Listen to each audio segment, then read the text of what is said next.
TET की class में ये टेट सुपर टेट सभी के लिए हमारी हिंदी सेट है, सेट 3 है। ठीक है, तो चलिए बात करते हैं। ये हमारा पैराग्राफ है, इसमें 30 क्वेश्चन हम कवर करेंगे। ठीक है, चित्रों की भाषा ऐसी स्वच्छंदता उन्मुक्तता प्रदान करती है कि पढ़ने वाला अपने कथ्य को स्वयं गढ़ता है। वह बंधन ना ही वही स्वच्छंदात्मक एवं सृजनात्मक अपना साम्राज्य स्थापित करते हैं। इसलिए चित्रात्मक किताबें बच्चों के लिए हमेशा आकर्षण का केंद्र रही हैं। आंगनवाड़ी के बच्चों के साथ यह अनुभव भी रहा है कि रंगीन चित्रात्मक किताबों को देखते ही बच्चों के भीतर उसे छूने, पकड़ने और उसके भीतर की दुनिया में झांकने के लिए पन्ने दर पन्ने पलटने की उत्कृष्ट इच्छा बच्चों के सक्रिय बना देती है। पढ़ना शुरू करने की प्रक्रिया का पहला सोपान यही है कि हम किताबों के प्रति आकर्षण महसूस करें और उन्हें खोलकर देखने की तीव्र इच्छा भी हो। एक बार किताब खुलते ही उसमें मौजूद अवधारणाओं का संसार भी धीरे धीरे खुलने लगता है। दरअसल बच्चों की प्रतिक्रिया ही इन अवधारणाओं के बनने का प्रमाण है। अधूरी अथवा गलत अवधारणाएं भी चित्रों पर बातचीत करने के माध्यम से संशोधित परिवर्तित होती चली जाती हैं।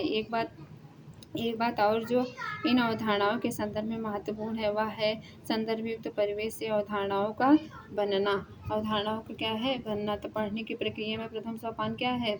पुस्तकों के प्रति आकर्षण। जब बुक आपकी आकर्षण रहेगी, अट्रैक्शन रहेगा, तो हमें पढ़ने में क्या लगेगा? अच्छा लगेगा। छोटे बच्चों के लिए तो वो पहले देखते हैं कि एप्पल कहाँ बना है, इस तरीके से मतलब देखने के बाद वो चीज़ों को पहचानते हैं या अच्छा उनको मतलब पढ़ने में अच्छा लगता है। चित्रात्मक पुस्तकें बच्चों को प्रदान नहीं करती है, क्या प्रदान नहीं करती है? उनको उन्मुक्तता, स्वच्छंदता, सीमितता, सृजनात्मकता। यहाँ पे राइट आंसर सीमितता होगा। क्यों होगा?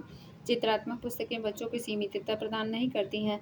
सीमितता प्रदान नहीं करती। चित्रों की भाषा ऐसी स्वच्छंदता उन्मुक्तता प्रदान करती है कि पढ़ने वाला अपने तथ्य को स्वयं गढ़ता है। ठीक है, मतलब बच्चा अपने आप से ही क्या करता है? जो पढ़ता है उसको, जो देखता है उसको पढ़ने का प्रयास भी कर सकता है। ठीक है, या करता है। बच्चों की सृजनात्मकता में क्या बाधक है? बच्चों की सृजनात्मकता में बाधक है बंधा बधाया कथ्य मतलब जो रटी रटाई चीज़ें हैं उसे। ठीक है, और क्या? जब बच्चे चित्रों को देखकर प्रतिक्रिया करते हैं तो इसका अर्थ है कि बच्चे क्या अवधारणाएं बना रहे हैं। क्या कर रहे हैं? अवधारणाएं बना रहे हैं। रटे रटाए उत्तर दे रहे हैं? नहीं। पूछे गए प्रश्नों का उत्तर दे रहे हैं? नहीं। परीक्षा की तैयारी कर रहे हैं? नहीं, बिल्कुल नहीं। तो जब वो चित्र देखते हैं तो उनके मन में अवधारणाएं बनती हैं। तो यहाँ पे राइट आंसर ये है। ठीक है, चित्रों पर बातचीत महत्वपूर्ण है। क्यों चित्रों पर बातचीत महत्वपूर्ण क्यों है? क्योंकि बच्चा बातचीत में सक्षम हो जाता है। अधूरी व गलत अवधारणाएं संशोधित हो जाती हैं। बिल्कुल सही। जो बच्चों के मन में देख करके चित्रों को गलत अवधारणाएं बनती हैं, उससे चर्चा करने पे क्या होती हैं? वो सही हो जाती हैं। ठीक है, अवधारणाओं के बनने के संदर्भ में महत्वपूर्ण क्या है? निराधार कल्पना, शिक्षक निर्देश, विद्यालयी ढांचा या संदर्भ युक्त परिवेश। हमारा संदर्भ युक्त परिवेश यहाँ पे राइट आंसर होगा। ठीक है, क्यों होगा? संदर्भ युक्त परिवेश। समय के साथ बच्चा स्कूल में शिक्षित हो जाता है और उस ज्ञान को प्राप्त करता है जिसे समाज लोगों के गठन के लिए आवश्यक मानता है। ठीक है, शारीरिक में प्रत्यय है। शारीरिक मतलब शारीरिक में इक है। शारीरिक में क्या है? इक है। इक है। इक प्रत्यय से बनने वाले अन्य इस प्रकार के शब्द हैं। शारीरिक शरीर धन इक। नैतिक में क्या बनता है? नीति धन इक। पारिवारिक में क्या बनता है? परिवार धनिक। ठीक है, धार्मिक में क्या बनता है? धर्म धनिक। दैनिक में क्या बनता है? दिन धनिक। ठीक है, चित्रात्मक किताबों में चित्रात्मक शब्द क्या है? संज्ञा, प्रवेशन या विशेषण या क्रिया विशेषण। तो हमारा क्या है? विशेषण है। ठीक है, क्या है? विशेषण है। विशेषण संज्ञा या सर्वनाम की विशेषता बताने वाले शब्दों को विशेषण कहते हैं। ठीक है, तो विशेषण पे हमने वीडियो बनाई है, आप उसको भी देख सकते हैं। ठीक है, चलिए अब इसके बाद क्या है? इसका क्वेश्चन दिया है कि निम्न में से कारक चिन्ह नहीं है। कर्ता ने कर्म को कारण से संपादन के लिए, तो कारक के चिन्ह में क्या नहीं आता? की नहीं आता। कारक के चित्र में की चिन्ह नहीं है। कारक संज्ञा या सर्वनाम के रूप में वाक्य के अन्य शब्दों के साथ उनके संबंध का बोध कराती है, जिसे क्या कहते हैं? कारक कहते हैं।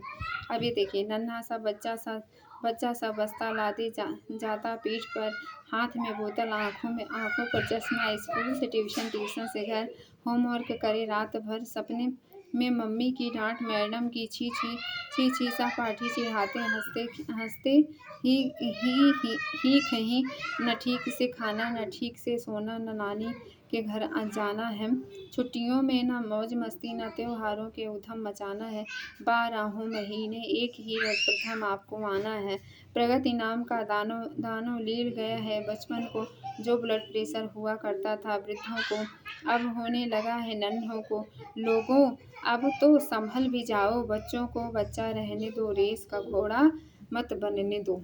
ठीक है, बचपन में किससे समाप्त कर दिया गया है? प्रगति की अपेक्षा को। ठीक है, प्रगति की अपेक्षा को समाप्त कर दिया गया है। कविता में बच्चा व्यस्त रहता है पढ़ने या लिखने में। ठीक है, और क्या, कविता में बच्चे में भी ब्लड प्रेशर होने की बात कही गई। इसका मुख्य कारण क्या है? प्रथम स्थान आने का तनाव। ठीक है, प्रथम स्थान आने का क्या है? तनाव है। ठीक है, दी गई कविता में किस बात पर बल दिया गया है? दी गई कविता में किस बात पर बल दिया गया है? बच्चों का बचपन ना छीनने पर। ठीक है, बच्चों का बचपन ना छीनने पर बल दिया गया है। ठीक है, रात भर कौन सा क्रिया विशेषण शब्द है? रीतिवाचक, परिणामवाचक, स्थानवाचक या कालवाचक? तो राइट आंसर हमारा क्या है? कालवाचक है। ठीक है, प्रगति में उपसर्ग व मूल शब्द है। प्रगति में प्र धन गति धन शास। ठीक, प्रगति में प्र उपसर्ग और गति क्या है? मूल शब्द है। उपसर्ग ऐसे शब्दांश होते हैं जो किसी शब्द के पूर्व में जुड़कर उसके अर्थ में परिवर्तन कर देते हैं या उसके अर्थ में विशेषता ला देते हैं। उपधन सर्ग का अर्थ है किसी शब्द के समीप आकर के नया शब्द बनाना। उदाहरण, प्रधन गति क्या बना? प्रगति। प्रधन हार क्या बना? प्रहार। प्राथमिक स्तर पर चयनित बाल साहित्य में सर्वाधिक महत्वपूर्ण बिंदु क्या है? सार्थक पुनरावृत्ति। क्या होता है? सार्थक पुनरावृत्ति। ठीक, भाषा एक क्या है? जटिल प्रक्रिया है, लेकिन इसे क्या माना गया है? नियमबद्ध व्यवस्था। ठीक है, भाषा एक जटिल प्रक्रिया है, लेकिन आयोग ने इसका उत्तर क्या माना है? नियमबद्ध व्यवस्था। ठीक है, कक्षा 3 की हिंदी भाषा के पाठ्य पुस्तक में दिया गया अभ्यास औजारों के नाम खोजकर लिखना। उदाहरण है किसका? संपूर्ण पाठचर्या में भाषा का। संपूर्ण पाठचर्या में किसका है? भाषा का है। मुझे बैंगनी रंग कतई अच्छा नहीं लगता। इस वातावरण वाक्य रेखांकित शब्द का मतलब बताओ। इसका क्या है? संदर्भ में शब्दावली का उदाहरण है। किसका है? संदर्भ में शब्दावली का क्या है? उदाहरण है। हमारे देश की विविधता हमारा एक क्या है? हमारा एक भाषा है, भाषिक और सबल। प्राथमिक स्तर पर शिक्षा का माध्यम होना चाहिए क्या? मातृभाषा होनी चाहिए। ठीक है, विभिन्न प्रकार की शिक्षण सामग्री भाषा सीखने प्रक्रिया को बनाती हैं क्या? समावेशी बनाती हैं। किस विद्या में मौखिक अभिव्यक्ति के विकास की सर्वाधिक गुंजाइश है? किसमें? एकांकी की। ठीक है, किसकी? एकांकी की। अब चलिए क्वेश्चन नंबर क्या करते हैं? क्वेश्चन नंबर हमारे पास 114 है। प्राथमिक स्तर के बच्चों में और के माध्यम से लेखन कौशल का विकास किया जा सकता है। किसके द्वारा? रेखांकन और चित्रांकन के द्वारा। तुम्हारी परिचित नदी के किनारे क्या क्या होता है? सवाल बच्चों का अवसर मिलता है किसे? अपने अनुभवों को साझा करने के लिए। ठीक है, भाषा अर्जन क्षमता से संबंधित किसके द्वारा होती है? चामस्की के द्वारा। ठीक है, और मोना दूसरी कक्षा में पढ़ती है। वह पढ़ते समय अटकती है, संभवतः वह किसे? डिसलेक्सिया। किससे ग्रसित है? डिसलेक्सिया से ग्रसित है। ठीक है, सुनी और पढ़ी कहानियों के आधार पर बच्चों के साथ कौन सी भाषाई गतिविधि सर्वाधिक महत्वपूर्ण है? कहानी पर प्रश्न निर्माण करना। कहानी पर प्रश्न निर्माण करना। ठीक है, सुनी और पढ़ी कहानियों के आधार पर बच्चों के साथ कहानी पर प्रश्न निर्माण करना बच्चों की भाषाई गतिविधि के लिए महत्वपूर्ण है। प्राथमिक स्तर पर हिंदी भाषा का आकलन करते समय आप किसे सर्वाधिक महत्वपूर्ण मानते हैं? मौखिक अभिव्यक्ति को सबसे महत्वपूर्ण माना जाता है। ठीक है, कविता के संदर्भ में सर्वाधिक उपयुक्त क्या है? भावपूर्ण पठन। भावपूर्ण पठन। कविता के संदर्भ में सर्वाधिक महत्वपूर्ण भावपूर्ण पठन है। कविता पठन पाठन के उद्देश्य प्रशंसा और आनंद की प्राप्ति होती है। ठीक है, तो ये आज की क्लास में बस इतना ही। ये हमारा 3rd सेट हिंदी का कंप्लीट हुआ।